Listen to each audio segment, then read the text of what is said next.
Hello and welcome to Living Room Chats. I'm Vivian. I hope you're doing well. Please welcome you to my living room. Please sit down. Let us have a nice chat.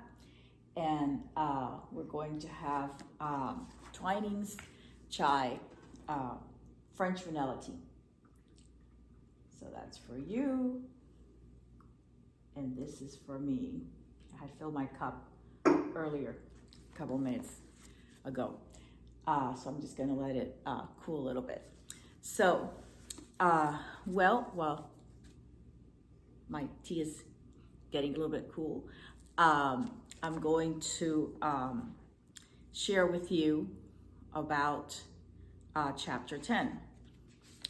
So it's titled, Do Not Grow Weary Together. And let us not grow weary while doing good, for in due season we shall reap if we do not lose heart. Galatians 6:9. After a few years of marriage, the love in the marriage settles. This is normal in all marriages. But you need to continue to seek unity in spirit with each other and try to keep romance alive, as sweet lovebirds would. Learn to experiment and get creative to rekindle your love for each other. At times, the two of you may tire of the everyday routines of going to work and such. When this happens, it is time to take a hot shower, bath, and sit together and just relax and begin talking about your day. Talk about the little things and big things. Pray over each other that God would give you both peace of mind and refuel you. Jesus tells us, Come to me, all you who labor and are heavy laden, and I will give you rest. Matthew 28:11. When you feel slightly apart from each other, hold hands as you walk and sit together. Cook a nice dinner for the two of you, even by candlelight. Wear something pretty, brush your hair, wear blush and a soft colored lipstick or gloss. Smile at each other. Enjoy the evening together without distractions. Make him coffee in the morning before going to work if he likes to. And as you know, he will appreciate it greatly. Ask your husband how his day at work was and how he is feeling. How is he doing? How does he think you both are doing in your marriage relationship? Are you both satisfied? What things do you both need to improve? How can you be a better wife? How can he be a better husband? When you have children, how can you both be better parents? These are important questions for you to discuss. It will help your marriage immensely to be able to share your hearts and minds. And never neglect your husband, yourself, or your husband, nor your children when you have them. Always learn to protect your marriage. Together, plan your romantic dates for the next several months and write them in your calendar. Recreate your first few dates if you can, beginning with the first. This is a fun way to remember and talk about when you first started dating. And so if you're not having a couples devotion, please go ahead and begin to have one, maybe 15, 20 minutes. As they say, the couple that prays together stays together. So the Bible is beautiful and powerful.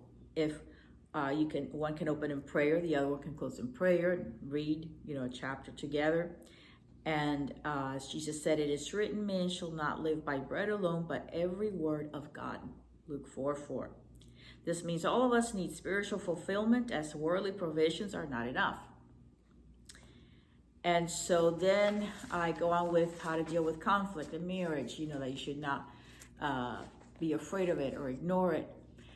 Some people don't like dealing with conflict. Well, really, no one does. But you have to deal with it sometimes when it comes up. So we talk about that a little bit, how to deal with it, and how to speak calmly to each other, and share your thoughts, your feelings with each other, so there's no misunderstanding, because neither one of you can read each other's mind.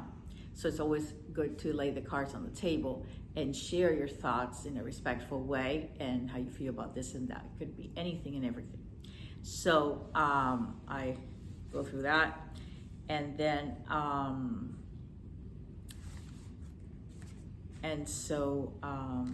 Anyway, and for those that have an issue with that, they'll have to, I suggest seeing a marriage counselor, because sometimes either the husband or the wife have an issue with dealing with conflict. So they cannot lay the cards on the table, they don't know how to, or whatever the story may be. So it's important to speak to your pastor, clergy, or a marriage counselor, ideally, that deals with couples, because they know how to deal with marriage issues best, overall best. So, so it's getting to know each other and how to share life with each other and your thoughts, feelings, and how to deal with conflict. And so, and be creative, you know, in your marriage and how to protect your marriage. So I'll close with that for today. So now I can sip tea. Okay, oops.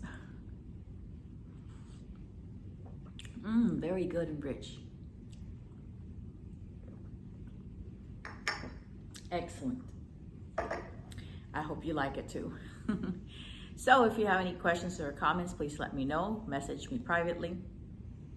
If you would like to be my guest here in person, live, please let me know. We talk about marriage, motherhood, and the home. Anything about the home, whether it's cooking, baking, decorating, whatever you want to talk about, homeschooling, any topics, you know, about the home. So if you want to share a creative idea, creative recipe, whatever, maybe you can do one from the kitchen here one day and see how that goes. So anyway, so much for today.